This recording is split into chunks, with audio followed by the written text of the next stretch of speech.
Assalamualaikum students, this is me Fiza Naz. Welcome to my YouTube channel Problem Analyzing with Fiza Naz.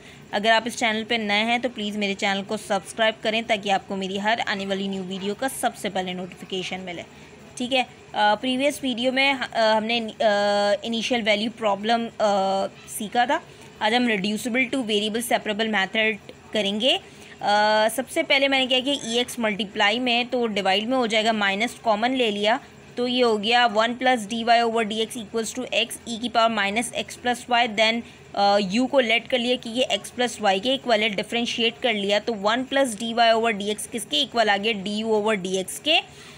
du/dx की 1 + dy/dx की जगह मैंने लिख दिया du/dx equals to x e की power x + y की जगह u कर लिया। वेरिएबल सेपरेबल मेथड अप्लाई करेंगे हम और फिर हम इंटीग्रल फाइंड करने के बाद u की वैल्यूज़ को पुट कर देंगे और लास्ट में हमारा +c आ जाएगा। Thank you so much for watching my channel. मज़ीद वीडियोस देखने के लिए मेरे चैनल को सब्सक्राइब करें ताकि आपको मेरी हर आने वाली न्यू वीडियो का सबसे पहले नोटिफिकेशन मिले। अल्लाह हाफ़िज़।